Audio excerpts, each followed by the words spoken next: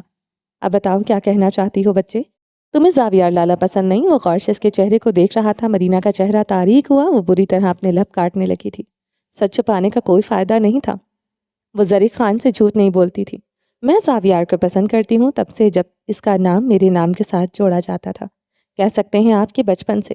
پھر اب مسئلہ کیا ہے؟ زرق نے اس کے سپاٹ تاثرات پر گہری نگاہ ڈالی۔ یہ پسند محبت میں بھی بدل سکتی تھی اگر وہ مجھے تھپڑ نہ مارتا۔ زرق کی آنکھوں میں دیکھتے اس کا چہرہ ہنوز برفیلا تھا۔ یعنی ایک تھپڑ کو تم ساتھی انتقام بنا رہی ہو؟ یہ وجہ تمہارے نزدیک بہت بڑی ہے یا وجہ کوئی اور ہے؟ برینا کے نگوش میں اضطراب کھلا تھا۔ وہ صوفے سے اٹھ کر ڈریسنگ ٹیبل کی طرف بڑھی، ٹیک لگائے زرق کو دیکھنے لگی۔ وہ اس کی طرف رخ کیے اب اسے دیکھنے لگا تھا۔ تھپڑ تو اس نے تب مارا تھا جب میں میٹرک میں تھی۔ اپنی محبت کا اظہار اسے کیا تھا۔ اس ایک دھتکار کی وجہ سے میرے دل کو لگام ڈل چکی تھی۔ وہ وقت کے ساتھ میری پسند توڑ رہا مگر محبت نہ بن سکا۔ مدینہ نے کہتے زرق کو جانچنے کی کوشش کی۔ اس کے تاثرات پتھریلے تھے۔ وہ کچھ اخذ نہ کر سکی تھی۔ اب کیا چاہتی ہو؟ زرق نے سنجیدگی سے پوچھا۔ ایک شادی شدہ مرد کیا ڈیزرو کرتی ہوں؟ مرینا کی آواز بھیگ گئی تھی۔ اس رشتے پر تم نے بھی حامی بھری تھی۔ میں تم سے تمہاری رضامندی پوچھ بیٹھا ہوں۔ زرق خانزادہ کے تاثرات میں اب غصہ تھا۔ بابا نے مجھے خودکشی کی دھمکی دی تھی۔ انہوں نے مجھ پر بہت پریشر ڈالا تھا۔ اوہ کم آن مرینا، تم جیسی لڑکی پر کوئی پریشر نہیں ڈال سکتا۔ تم ان ایموشنل ڈراموں سے کیسے کمزور پڑ سکتی ہو؟ زرق چنچلا اٹھا تھا۔ زاویار سے نکاح میں ہچکچاہٹ کی وجہ صرف عائش ہے۔ وہ ہاتھ آپس میں مسلتے کہہ رہی تھی۔ کچھ دیر کے لیے خاموشی چھا گئی تھی۔ وہ کچھ لمحوں سے توقف سے بولی، اور مجھے شادی تو کرنی ہی تھی نا کسی سے، تو پھر زاویار سے کیوں نہیں؟ مرینا خان نے زرق کی آنکھوں میں دیکھتے سوال کیا۔ تم غلط ہو یہاں۔ شادی کسی سے بھی اپنی مرضی سے کرنی چاہیے جس کے ساتھ آپ کو لگے آپ پوری زندگی چل سکتے ہیں، کڑکتی دھوپ ہو یا طوفانی بارش۔ ساتھ صرف ایک ہی انسان کا ساتھ جسے دل شدت سے چاہتا ہو۔ زرق نے اپنے سینے پر مکہ مارتے کہا۔ زرق کا چہرہ سرخ تھا۔ اگر تم زاویار کو چاہتی ہو تم عائش کو برداشت کر لو گی، اگر نہیں ہے حوصلہ تو دو ٹوک لہجے میں انکار کر دو، میں تمہارے ساتھ کھڑا ہوں گا۔ مرینا خان کے چہرے کا رنگ تبدیل ہو چکا تھا۔ وہ سب کچھ برداشت کر سکتی تھی، ایک عائش کو ہی تو نہیں۔ وہی تو سب سے بڑا کانٹا تھا۔ لالا میں کسی بھی مرد کی بیوی بنتی جسے جانتی بھی نہ ہوتی۔ میں اس کی زندگی میں کسی کو برداشت نہ کر سکتی۔ زاویار کے تو میں نے خواب دیکھے تھے۔ وہ گہرا سانس لے کر بولی، ضروری نہیں ہر خواب پورا ہو۔ زاویار سے شادی یعنی عائش کو برداشت کرنا ہوگا۔ اگر تم نے باقی عورتوں کی طرح چھوٹی سوچ رکھنی ہے تو نہ اپنی زندگی برباد کرو اور نہ عائش کی۔ وہ دو ٹوک لہجے میں بولا تھا۔ دنیا کی کوئی عورت دوسری عورت برداشت نہیں کر سکتی، یہ آسان نہیں ہے۔ وہ چٹک کر بولی تھی۔ وہ سنجیدگی سے اسے دیکھنے لگا تھا۔ اور آپ کو مجھ سے زیادہ عائش کی پرواہ ہے؟ مرینا زرق کے سنجیدہ تاثرات دیکھتے جیسے رو دینے کو تھی۔ وہ اس سے زیادہ عائش کی پرواہ کر رہا تھا۔ تم جیسی لڑکی سے مجھے ان سب باتوں کی امید نہیں تھی۔ زرق نے اسے دیکھتے افسوس سے سر ہلایا۔ مرینا لب کھینچتے خاموشی سے اسے دیکھتی رہی۔ اس سے آنکھیں پانی سے لبریز تھی۔ زرق اٹھتے اس کے مقابل نان کھڑا ہوا تھا۔ میں انسانیت کے ناطے عائش پر ترس کھا سکتا ہوں، دوستی کے ناطے بھی کہہ سکتی ہو، مگر جہاں تم ہو وہاں کوئی نہیں ہو سکتا، یہاں تک کہ 1% بھی عائش نہیں۔ وہ بولتے بولتے رکا تھا۔ تم اچھی طرح جانتی ہو ونی میں آئی عورت کا کیا مقام ہوتا ہے۔ اگر اس کے مقابل خاندانی عورت آ جائے تو اس کی حیثیت مزید دو کوڑے کی ہو جاتی ہے۔ لالا کا رویہ اس کے ساتھ مزید برا ہو جائے گا۔ تمہارے ساتھ وہ کوئی ناانصافی نہیں کر سکتی، یہ تم اچھی طرح جانتی ہو۔ اس لیے تم میں سے یہ گمان رکھ سکتا ہوں کہ تم تو کم از کم عائش کے ساتھ ناانصافی نہیں کرو گی۔ وہ زرق کی باتوں پر مسلسل نفی میں سر ہلا رہی تھی۔ جھوٹ ردی سب کتابیں باتی۔ وہ تلخی سے مسکرائی تھی۔ جھوٹ منافقت سے مجھے نفرت ہے۔ جھوٹا منافق ہونے سے بہتر ہے انسان غاصب ہو جائے۔ مرینا کی بات پر زرق خان کے جبڑے بھینچے تھے۔ یعنی تم بھی وہی سب کچھ کرو گی جو ہر عورت کرتی ہے، عائش کا حق مارو گی؟ زرق کے سوال پر مرینا کے تاثرات سخت رہے۔ زرق گہری سانس لے کر کمرے میں چکر لگانے لگا۔ تم اس رشتے سے انکار کر دو مرینا، میں دیکھ لوں گا۔ زرق نے رکتے ہوئے سے کہا، کارڈز بٹ چکے ہیں۔ حویلی میں رسمیں ڈھولک شروع ہو چکی ہیں۔ آدھا خاندان کو پتہ چل چکا ہے، تمہارا مسئلہ نہیں ہے۔ وہ ضد چھوتے اس کی بات کاٹتے بھڑکا تھا۔ لالا میں اپنی مرضی سے زاویار سے نکاح کر رہی ہوں، ایسا نہیں ہے۔ وہ مجھے نہ تو ملا، میں مر جاؤں گی، مجھے لگتا ہے وہ مجھے ملا تو مر جاؤں گی۔ زرق اسے سنجیدگی سے دیکھتے بمشکل خود پر قابو پائے ہوئے تھا۔ وہ کیا چاہتی تھی وہ سمجھ نہ پا رہا تھا۔ زاویار نہ صحیح، زاویار جیسا مرد میرے حصے میں آئے گا تو زاویار ہی کیوں نہیں، عائش کو اس کی زندگی سے جانا ہی ہوگا۔ غلط کر رہی ہو تم۔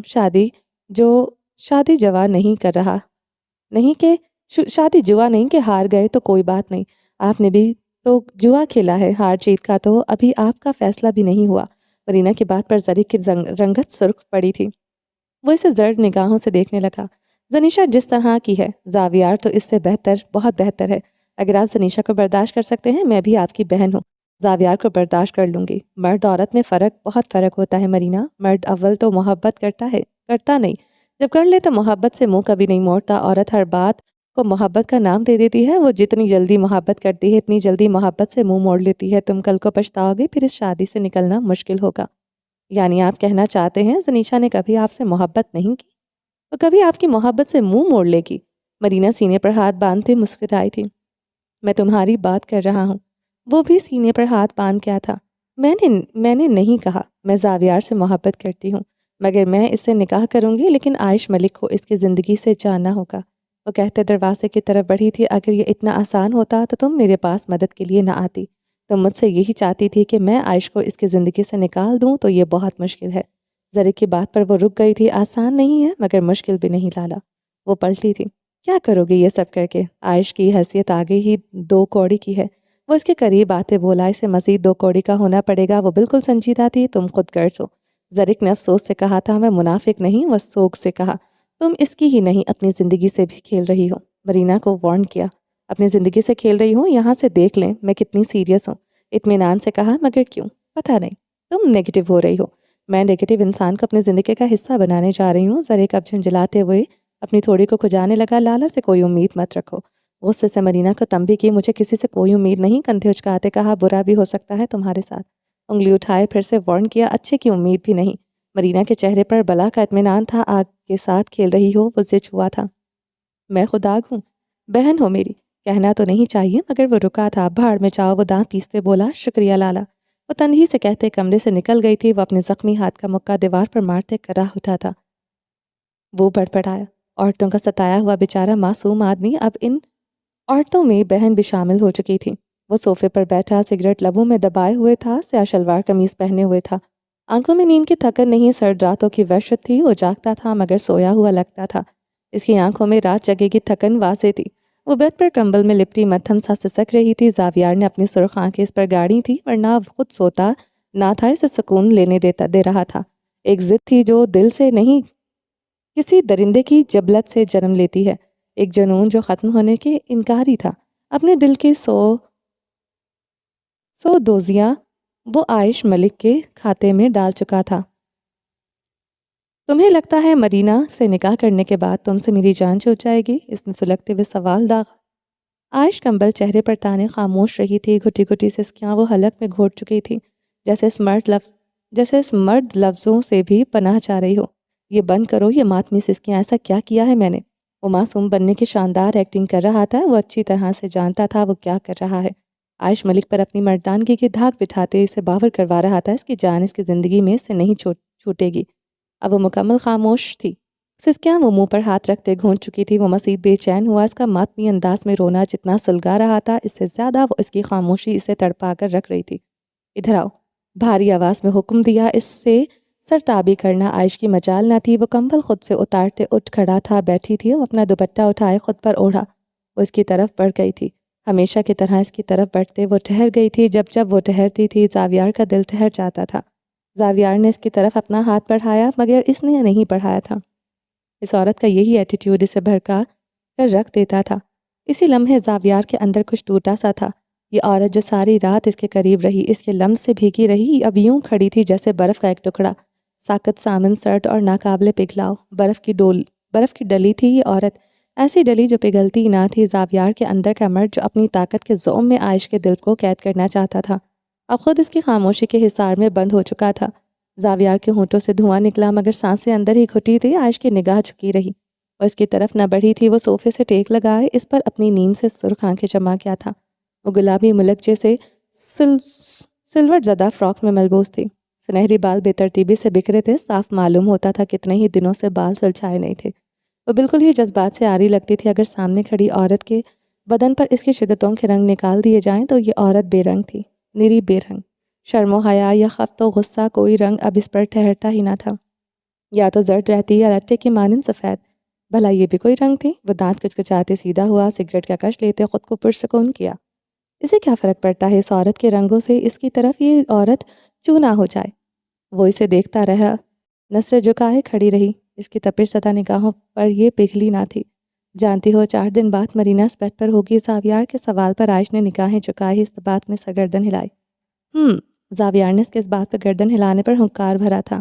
یہ بھی جانتی ہوگی تم 4 دن بعد مرینا اور میری کیا ہے؟ ہاں، یک لفظی جواب آیا۔ کیا؟ بھمے اچکاتے پوچھا تھا سہاگ رات۔ 2 لفظ کہتے سامنے کھڑی عورت کے لب کانپے، نہ چہرہ پر کوئی رنگ چھایا، ایسی ہی رہی جیسے کفن۔ مگر زاویار خانزادہ بھڑ بھڑ چل اٹھا تھا۔ میری اور مرینا کی پہلی رات ہرگز ایسی نہ ہوگی جیسی ہماری تھی۔ اب عائش نے اس کی سرخ آنکھوں میں اپنی سرخ آنکھیں گاڑی۔ سامنے بیٹھا مرد خود کے ساتھ دشمنیوں پر اتر آیا تھا۔ ظالم سردار نہیں، مظلوم سردار۔ وہ اس عورت کی آنکھوں کی سرخی کی کاٹ برداشت نہ کر سکا تھا۔ وہ سگریٹ کا دھواں چھوڑتے اپنی نگاہیں چرا گیا تھا۔ مرینا اور میری رات ویسے ہوگی جیسے اب ہر روز تمہارے ساتھ ہوتی ہے۔ اس عورت کا اندر تک وجود چلانا چاہا، مگر زاویار کے اپنے ہی تاثرات میں دراڑ آئی تھی۔ حلق خشک ہوا تھا، زہریلا دھواں سانسوں میں اٹکا تھا۔ وہ سینے پر ہاتھ کھانستا ہی چلا گیا تھا۔ ٹیبل پر رکھا پانی کا گلاس حلق میں اتارا، اپنی خون اتری آنکھیں عائش ملک پر گاڑی۔ وہ تو مٹی کا ٹھیکر بنی کھڑی تھی۔ مرینا ہی میرے بچوں کی ماں ہوگی، سلگتے ہوئے کہا۔ کل رات تک تو زاویار خانزادہ مجھ سے ہی بچہ پیدا کرنے کے لیے ایڑی چوٹی کا زور لگا رہا تھا۔ عائش کے لبوں پر خفیف سے مسکراہٹ بکھرتی زاویار کو اندر تک چلا گئی تھی۔ آئندہ ایسا نہیں ہوگا، تم تو بانجھ ہو چکی ہو۔ مگر مرینا تو زرخیز کھیتی ہے۔ وہ تپش زدہ مسکرایا تھا۔ ابھی سے باپ بننے کی مبارکباد قبول کیجیے، بکواس بند کرو۔ وہ آپ سے باہر ہوا تھا، اسے کلائی سے پکڑے اپنی گود میں بٹھا گیا۔ کس بات کا غرور ہے تمہیں؟ اس کی تھوڑی دبوچ کیا تھا، غرور رہنے ہی کہاں دیا۔ وہ جب بولتی زاویار کے سینے پر پیر رکھتی تھی، دل میں پیر رکھ دیا تھا۔ بنا غرور عزت کی عورت ہی کیا، تم تو عورت بھی نہیں رہی۔ وہ اپنے جذبوں کو چھپائے ٹھنڈے لہجے میں مسکرایا۔ اسی عورت کے چہرے پر آپ خود کے لیے جذبے ڈھونڈتے پھرتے ہیں؟ وہ اس کے بڑھنا جذباتوں پر بڑے ہی بے دردی سے جوتے مارتی تھی۔ زاویار کا چہرہ خطرناک حد تک سرخ پڑا تھا۔ غرور ٹوٹے گا تمہارا جب بیکار شے کی طرح حویلی کے کونے کھردرے میں پڑی ہوگی، جب میرے پہلو میں میری بیوی کو دیکھو گی، جب اس حویلی میں میرے بچوں کی کلکاریاں سنو گی، تمہاری اتنی سی بھی حیثیت نہیں ہوگی۔ 2 انگلیوں کو جوڑے اس کی آنکھوں کے سامنے کیا۔ سیاہ آنکھوں میں خون کے ڈورے تیرنے لگے۔ سانس پھول گیا تھا۔ میں نے مان لیا، زاویار کی آنکھوں میں دیکھتے کہا۔ علمان ایسی آگ لگی تھی کہ مرد کو کہ وہ تپش زدہ مسکرا بھی نہ سکا تھا۔ تم ردی، میں نے بھی مان لیا۔ زاویار کے لب ہلے۔ اگر الہام ہوتے تو یہ مرد ابھی سے اتنی بربادی پر ابھی سے ماتم منانے لگ جاتا۔ ایسے لفظ کبھی نہ کہتا۔ عائش نے مسکراتے ہوئے سر ہلا دیا۔ سرخ ہوتی نیلی آنکھوں میں نمی چمکنے لگی۔ زاویار کو وہ نمی آرے کی طرح کاٹ کر رہ گئی تھی۔ کچھ دیر پہلے والی ماتمی سسکیاں سے سکون دے رہی تھی، مگر یہ ہلکی سی نمی اس کی بربادی تھی۔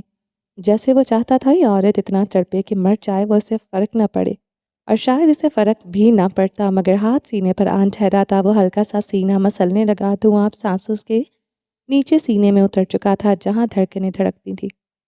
کچھ دیر پہلے سانسیں بند ہوتی تھی، اب دھڑکنیں۔ سگریٹ ایش ٹرے میں مسئلہ عائش کو شانوں سے جکڑے اپنے قریب کیا۔ میں مرینا سے ہر حال میں نکاح کروں گا، قسم کھاتا ہوں میں۔ عائش الجھن بھری نگاہوں سے اسے دیکھ رہی تھی۔ وہ مان چکی تھی وہ نکاح کر رہا ہے، بلکہ آدھا شہر مان چکا تھا۔ وہ اب قسم کیوں کھا رہا تھا؟ ہر حال میں یہ نکاح ہوگا، قسم کھاتا ہوں میں۔ یہ دوسری قسم تھی جو آج کے دن سردار زاویار کھا چکا تھا۔ کوئی اس مرد کو سمجھائے، لفظوں کا بوجھ اٹھانا تو پہلے سیکھ لے، قسموں کا بوجھ کیسے اٹھائے گا؟ یہ بھی قسم کھاتا ہوں تم حویلی کے کسی بھی کونے میں رہو، مجھ سے خلاصی ممکن نہیں ہو گئی۔ یہ قسم دل سے کھائی تھی، جسے توڑنا ناممکن تھا۔ عائش کو اس کی آخری قسم نے ڈرا دیا تھا۔ رنگ زرد ہوا تو زاویار کا دل سکڑا تھا۔ ظالم عورت، وہ ڈری بھی تو کس کی قسم سے؟ وہ عائش کو خود کے ساتھ لپٹا گیا تھا۔ عائش کی دھڑکنیں اس کے سینے میں دھڑکنے لگی تھی۔ تیز کلون کی نازک اعصاب بھیگے تھے۔ اس مرد کو برداشت کرنے سے زیادہ عذاب یہ مہک برداشت کرنا تھا۔ حواسوں کو ہی سلگا کر رکھ دیتی تھی۔ اس کی انگلیوں سے عائش کا فراک بے ترتیب ہوا۔ وہ بدن سے پھسلتا زمین کی زینت بن چکا تھا۔ اب وہ نازک وجود اس مرد کی شدتوں کی بھینٹ چڑھ چکا تھا۔ وقت مزید سسک کر گزرنے لگا۔ اس مرد کو رحم نہ آیا۔ رات مزید سمٹ گئی تھی۔ صبح شرم و حیا سے سرخ پڑ گئی تھی، مگر وہ اس کے اوپر سے ہٹا نہ تھا۔ کمبل میں دیوان کی عرض سے دونوں وجود دہکتے پسینے سے تر تھے۔ اور سیاہ شلوار قمیض پر سیاہ مردانہ شال شانوں پر ڈالے فرسٹ فلور پر کھڑا تھا۔ رائلنگ پر اپنے بازو ٹکائے وہ نیچے کی طرف دیکھ رہا تھا۔ جلتا سگریٹ انگلیوں میں دباتا۔ سرخ آنکھیں عائش ملک پر ٹکی تھی، جو ڈھولک اور گانے گاتی لڑکیوں کے درمیان بیٹھی ان کا دل سلگا رہی تھی۔ مرینا خان صوفے پر بیٹھی مسکراتے ہوئے گانے کے بول کے ساتھ تالیاں بجا رہی تھی۔ سینے میں آگ تو نیلی آنکھوں والی عورت کو دیکھ کر بھڑک رہی تھی۔ جو زمین پر لڑکیوں کے درمیان بیٹھی تالیاں بجا رہی تھی۔ اتنی خوشی زاویار کا بس نہ چلتا اس عورت کا گلا دباتے۔ اسے ڈر ہو یہ عورت خوشی میں ناچنا نہ شروع ہو جائے۔ وہ سگریٹ کا دھواں چھوڑتے جی بھر کر بت مزہ ہوا تھا۔ ڈھولک کی تھاپ پر لڑکیاں جانان جانان گانا شروع ہو چکی تھی۔ زاویار خانزادہ کو یہ گانا انتہائی برا لگا تھا۔ ظالم بے رحم عورت کی نظریں اوپر اٹھی تھیں۔ نیلی آنکھوں کا سیاہ آنکھوں سے ٹکراؤ ہوا تھا۔ آتش فشاں جیسے دہک اٹھے تھے۔ یہ تو طے تھا۔ وہ جب نظر بھر کر دیکھتی دل اپنی جگہ سے سرک جاتا تھا۔ زاویار کش لیتے سے دیکھتے بھرپور مسکرایا تھا۔ جواباً وہ بھی مسکرائی تھی۔ دل جل کر خاک ہوا تھا۔ ویسے یہ عورت مسکراتی نہیں تھی، آج مسکرا رہی تھی۔ وہ دونوں مسکراتے ہوئے ایک دوسرے کو دیکھ رہے تھے، مگر یہ زاویار جانتا تھا وہ خالی دل خالی ہاتھ لیے کھڑا ہے۔ مسکراہٹ تو محض رسمی تھی۔ اس عورت کی مسکراہٹ کے جواب میں مسکرانا فرض ہو چکا تھا۔ اس عورت کی مسکراہٹ سے زیادہ زاویار کو اپنے وجود پر چونٹیاں رینگتی محسوس ہو رہی تھی۔ اتنی خطرناک تھی یہ نیلی آنکھوں والی عورت۔ لڑکیاں اونچا اونچا گا رہی تھی، میرا محبوب دل کے سے سخت ہے، اے جانان سادہ نہیں۔ زاویار خانزادہ کا وجود زلزلوں کی زد میں تھا۔ سیاہ آنکھیں نیلی آنکھوں میں گڑی تھی۔ دونوں نے ایک دوسرے کی نظر نہ ہٹائی۔ جانان جانان زاویار کے لب بے آواز ہلنے لگے۔ وہ اس کے لبوں کی جنبش پر مسکرا رہی تھی، وہ اب ہنسا تھا۔ نیلی آنکھوں والی عورت بھی ہنسی تھی۔ در و دیوار بھی جیسے ہنس پڑے تھے۔ ان دونوں کی بحث بھی بخت بھی ہنس رہے تھے۔ دونوں ہی انجان تھے جو ان کے ساتھ ہونے والا تھا۔ اگلے لمحے خوف سے در و دیوار بھی سہم اٹھے تھے۔ ان دونوں کے بخت نے در و دیوار کی سماعتوں میں چپکے سے سرگوشی کر ڈالی تھی۔ مبارک ہو تمہیں تمہاری بربادی۔ سگریٹ کی کثرت سے سیاہی مائل ہوتے لبوں سے دھواں چھوڑتے اس مرد نے اپنے لب بے آواز ہلائے تھے۔ داس مال پارا خیر و برکت دی۔ عائش کے لب بھی بے آواز ہلے تھے۔ زاویار کی مسکراہٹ سمٹی تھی۔ وہ اسے سرسک نگاہ سے گھورنے لگا تھا۔ عائش اپنی نیلی شال سر پر اچھی طرح جمائے اپنی نگاہ چکا گئی تھی۔ اب اس کے لب جانان جانان گانا گا رہے تھے۔ وہ منہ پر ہاتھ پھیرتے ہوئے اس عورت کو دیکھتا رہا جو اس کا گال چلا کر راہ کر رہی تھی۔ ڈھولک کی تھاپ رکی تھی۔ تابانہ خانم اور زرکا خانم ڈھولک میں آئی لڑکیوں کو خوبصورت قیمتی سوٹ تحفے میں دے رہی تھی۔ عائش اٹھ کر چلی گئی تھی۔ زاویار کا اب وہاں کوئی کام نہ رہا تھا۔ وہ رخ پلٹے اب سگریٹ جیسے زہر سے کھیلنے لگا تھا۔ عائش اور سب ملازماؤں کو بلا کر لاؤ۔ تابانہ خان پاس کھڑی کسی ملازمہ سے مخاطب تھی۔ عائش اور ملازمائیں زاویار کی گردن میں گلتی بھر کر معدوم ہوئی۔ وہ دوبارہ سے ریلنگ پر اپنے بازو ٹکا گیا تھا اور سرخ نگاہیں نیچے۔ وہ ملازماؤں کے درمیان تابانہ خانم کے سامنے کھڑی تھی۔ تابانہ خانم سب ملازماؤں کو خوبصورت سوٹ دے رہی تھی۔ سب خوشی سے تھام رہی تھی۔ انہوں نے ایک سوٹ عائش کی طرف بڑھایا جسے عائش نے بھی شکریہ کرتے پکڑا تھا۔ زاویار کا چہرہ ایسے لال ہوا جیسے کسی نے تھپڑ دے مارے ہوں۔ اب پتہ نہیں عائش کے شکریہ کرنے پر وہ تھپڑ لگے تھے یا ملازماؤں کے بیچ کھڑے کر کے اسے ان جیسے سوٹ دینے پر۔ زاویار کا سرخ چہرہ تاریک ہو رہا تھا، خون رگوں میں بھڑکنے لگا تھا۔ کہاں سے دھواں اٹھا، کہاں سے آگ لگی، کچھ سمجھ نہ آ رہا تھا۔ وہ تیز تیز قدموں سے سیڑھیاں اتر رہا تھا۔ زنان خانے کے بیچوں بیچ وہ عائش کے ساتھ ٹکرا گیا تھا۔ آگ مزید بھڑکی تھی۔ دونوں کی آنکھیں پھر سے چار ہوئی تھی۔ دھونکنی کی طرح چلتی سانسوں اور سرخ آنکھوں سے وہ اس عورت کو دیکھ رہا تھا جو بول کر ہی نہیں اس کا چہرہ لال کرتی تھی، اپنے ایکٹ سے بھی سے تڑپا کر رکھ دیتی تھی۔ وہ اس کے سینے پر ہاتھ جمائے سے دیکھ رہی تھی۔ نیلی آنکھیں دیکھتی نہ صرف دل رکتا بلکہ دل بھٹی میں سلگنے لگتا۔ زنان خانے میں بھی سب کی نگاہیں عائش اور زاویار پر تھیں، جو عائش کو خون اتری نگاہوں سے دیکھ رہا تھا۔ کیا غلطی ہوئی؟ عائش سے سب جاننا چاہتے تھے۔ سفید مضبوط ہاتھ عائش کے نازک کلائی پر آن ٹھہرا۔ دوسرے ہاتھ سے عائش سے سوٹ لیتے پاس کھڑی ملازمہ کے ہاتھ میں پکڑایا تھا۔ تابانہ خانم سبھی الجھن بھری نگاہوں سے زاویار کو دیکھ رہے تھے۔ وہ عائش کی کلائی پکڑے تابانہ خانم کے سامنے آن کھڑا ہوا تھا۔ جو دوں گا عائش کو صرف میں دوں گا، چاہے میرا دیا ہوا زخم ہو یا پھر عام سے کپڑے۔ اس عورت کا ذمہ دار صرف میں ہوں، آئندہ اسے کچھ بھی نہ دیجیے گا، وہ سنجیدگی سے کہہ رہا تھا۔ عائش کی کلائی چھوڑتے مردان خانے کی طرف تیزی سے بڑھنے لگا۔ جو اس کی اوقات ہے وہی اسے ملے گا۔ تابانہ خانم کی بات پر زاویار کے قدم رکے تھے۔ وہ پلٹا تھا، ایک نگاہ عائش پر ڈالی جو سپاٹ چہرہ لیے کھڑی تھی۔ اوقات کے مطابق ہی خریداری کروں گا، فکر نہ کریں۔ وہ مسکراتے ہوئے عائش کی طرف بڑھا۔ چہرہ ڈھکو، عائش کو دیکھتے کہا۔ وہ نہ سمجھی سے اسے دیکھنے لگی۔ چہرہ ڈھکو، پشتو بولوں کیا؟ وہ بھڑک اٹھا تھا، آواز اچھی خاصی اونچی تھی۔ عائش کانپ سی گئی تھی۔ باقی سب خاموش دم سادے زاویار کو دیکھ رہے تھے۔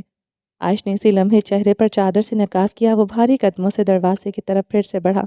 مڑتے ہوئے پیچھے دیکھا، ایک ہاتھ سے چادر کا کونا وہ بائیں سائڈ سے چہرے کی طرف جکڑے وہ چہرہ ڈھانپے اسے دیکھ رہی تھی۔ اٹھا کر لے جاؤں تمہیں کیا؟ وہ اسے سرخ آنکھوں سے دیکھتے غرایا عائش تیزی سے اس کی طرف بڑھی۔ وہ دونوں دیکھتے ہی دیکھتے داخلی دروازہ عبور کر گئے تھے۔ زنان خانے میں موجود سب ابھی تک نہ سمجھی سے خاموش کھڑے تھے۔ وہ اس کے کندھے پر سر ٹکائے ہوئے تھی۔ وہ ڈرائیو کر رہا تھا۔ ہر تھوڑی دیر بعد وہ سر کو چومتا، مزید اس کے ساتھ چپکتی۔ مجھے یقین نہیں آ رہا تم اتنی مشکل ہو۔ وہ ونڈو اسکرین پر نگاہیں جمائے بولا۔ ویسے تمہیں یہ معلوم ہونا چاہیے۔ اس نے آریان کے کندھے سے سر اٹھائے اس کی آنکھوں میں دیکھ کے کہا۔ آریان خانزادہ ہنس پڑا۔ یس مادام، مجھے پتا ہونا چاہیے جو عورت مجھے گولی مار سکتی ہے وہ آسان نہیں ہے۔ سرمش کی طرف جھکتے سر کو خم کیا۔ وہ کھلکھلا کر ہنس پڑی تھی۔ مت ہنسو، مشکل ہو جائے گی۔ آریان کا لہجہ گمبھیر ہوا تھا۔ زرمش کی ہنسی کو بریک لگی تھی۔ اس بات میں بھی مشکل عورت بنوں نہ، مجھے مات دیا کرو۔ میں ایک بار تمہیں کس کروں، تم 2 مرتبہ مجھے چومو، میں 3 بار چوموں، تم 10 بار مجھے چومو، جب میں 10 بار تمہیں چوموں تم 1000 بار مجھے چومو۔ زرمش منہ پر ہاتھ رکھے نان سٹاپ ہنس رہی تھی۔ 10 سے سیدھا 1000، 1000 سے 1 کروڑ ہوگا۔ وہ ہنسی کے دوران بمشکل بولی تھی۔ تم مت چومنا، میں تمہیں 1 کروڑ بار چوم لوں گا۔ وہ جب بولتا زرمش کے دل کی دھڑکن رکتی تھی۔ کاش وہ بولتا رہے اور زرمش حاکم خان سانس روکے سنتی رہے۔ وہ کسی کے لیے اتنی قیمتی ہے، یہ احساس کتنا جان لیوا تھا۔ یہ لفظ آب حیات تھے۔ وہ بری طرح بلش کرتے گاڑی کے شیشے سے باہر دیکھنے لگی۔ وہ مسکراتے ہوئے اپنی سیاہ چادر سر پر ٹھیک کر رہی تھی۔ اب کل پھر سے میرا دن برباد ہوگا۔ زرمش کے دیکھنے پر آریان کے لب دانتوں تلے دبایا۔ وہ بھول جاتا تھا وہ اب ایجنٹ نہیں، صرف شوہر ہے۔ پتہ نہیں کیوں وہ بار بار اپنی موت سے کھیلتا تھا۔ میرا مطلب ہے میری جان، تمہیں مہندی کا ڈریس پسند نہیں آ رہا، بارات کا کیسے کرو گے؟ مشکل ہے سوات سے اسلام آباد کے چکر لگانا، آن لائن منگوا لو۔ آریان خانزادہ کو پھر سے لب دانتوں تلے دبانا پڑا تھا۔ وہ نروٹھا چہرہ لیے رخ موڑ گئی تھی، مگر بات ختم کہاں ہوئی تھی۔ ابھی عشق میں بڑے امتحان تھے۔ گاڑی روکو۔ زرمش کی سنجیدہ آواز پر اس نے گردن ترچھی کرتے سے دیکھا تھا۔ گاڑی روکو۔ چہرے کے تاثرات اتنے سرد تھے کہ آریان کو گاڑی روکنی پڑی تھی، مگر اگلے ہی لمحے وہ تحیر زدہ ہوا اور دروازہ کھول کر اتر گئی۔ کچھ لمحے آریان کو سمجھ نہ آیا کہ ہوا کیا ہے۔ وہ اپنی خوبصورت بیوی کو بیچ سڑک پر چلتے دیکھ رہا تھا۔ جب سمجھ آیا تو پانی سر سے گزر چکا تھا۔ وہ تیزی سے گاڑی سے نکلتے اس کی طرف بڑھا۔ انڈر کور ایجنٹ بیچ سڑک پر اپنی بیوی کے پیچھے پیچھے چل رہا تھا۔ بیوی کو منانا خطرناک مشن سے زیادہ مشکل تھا۔ بیوی کے سامنے جب بھی بولو سچ بول کر، سوچ سمجھ کر بولو۔ وہ ایک رول اچھی طرح سے ذہن نشین کر چکا تھا، مگر یہ سب تو اس نے سوچ سمجھ کر کہا تھا، پھر بھی غلطی ہو گئی۔ پسندیدہ عورت تو الجبرا سے بھی زیادہ پیچیدہ ہوتی ہے۔ وہ سر سانس بھر کر رہ گیا تھا۔ وہ زرمش کی طرف بڑھتے اسے بازو سے جکڑے اپنے قریب کر گیا تھا۔ جب تمہارا وقت برباد ہوتا ہے تو یہاں کیا کر رہی ہو؟ جاؤ اپنا راستہ ناپو۔ اس کی مسز خان بولتی بھی ہے اور ایسے بولتی ہے۔ وہ حیران تھا۔ اب اس مرد کو کچھ ایسا کہنا تھا جو اس کی بیوی کے چہرے پر مسکراہٹ لے آئے۔ دوسرا رول، جو بیوی کہے اس سے الٹ کہو۔ وہ زرمش کو بغور دیکھتے مسکراتے ہوئے سوچ رہا تھا، تم روٹھی بے حد خوبصورت لگتی ہو، میرا بس چلے تو میں تمہیں دن رات ناراض کروں۔ وہ اس کی طرف جھکا تھا۔ وہ بلش ہوئی تھی۔ آریان کے لبوں کو مہم سے مسکراہٹ نے چھوا تھا۔ تو اس کے لیے ناراض کرتے ہو؟ تیکھے چتوان اٹھائے پوچھا۔ ہائے رے قربان اس کی مسز خان کی معصومیت پر۔ ایسا ہی ہے میری جان۔ مسکراتے ہوئے اس کے پیشانے پر لب رکھے یہ لمح زندگی کا تھا۔ نگاہوں نے جھکنا ہی نہیں تھا۔ میرے ساتھ وقت برباد ہوتا ہے تمہارا؟ نظریں اٹھاتے خفگی سے پوچھا۔ بالکل نہیں، تم جو کہو گی جہاں کہو گی لے چلوں گا، جہنم چلنا چاہو وہاں بھی چل پڑوں گا۔ وہ ہنسنے لگی تھی، چہرے پر ہاتھ رکھے بری طرح ہنس رہی تھی۔ آریان مسکراتے ہوئے اسے دیکھنے لگا۔ یہ ہنسی اس کی قید تھی۔ وہ دن بدن اس دلدل میں گرتا چلا جا رہا تھا۔ یہ عورت دلدل تھی جس سے بچنا ناممکن تھا۔ بیچ سڑک پر انڈر کور ایجنٹ اپنی بیوی کی آنکھوں سے نکلتے پانی کو اپنی انگلیوں کے پوروں سے صاف کر رہا تھا۔ کیسا منظر تھا یہ کہ سوات کے پہاڑ مسکرا اٹھے تھے۔ درختوں نے بلائیں اتاری تھی۔ سورج نظر لگنے کے ڈر سے پہاڑوں کے عقب میں جا چھپا تھا۔ سبز آنکھوں والا مرد اپنی زندگی کو اپنے بازو کے حلقے میں لیے گاڑی کی طرف بڑھ گیا تھا۔ چلیں جی باقی کا نیکسٹ ایپیسوڈ میں کنٹینیو کریں گے۔ امید ہے آپ کو یہ ایپیسوڈ پسند آئی ہوگی۔ اگر آپ نے ابھی تک میرے چینل کو سبسکرائب نہیں کیا تو جلدی سے ابھی سبسکرائب کر دیں، لائک اینڈ شیئر کریں اور اپنی رائے کامنٹ باکس میں لازمی دیں۔ اپنا ڈھیر سارا خیال رکھیے گا۔ تو ہم یاد رکھیے گا، ملتے ہیں نیکسٹ ایپیسوڈ کے ساتھ۔ تب تک کے لیے اللہ حافظ۔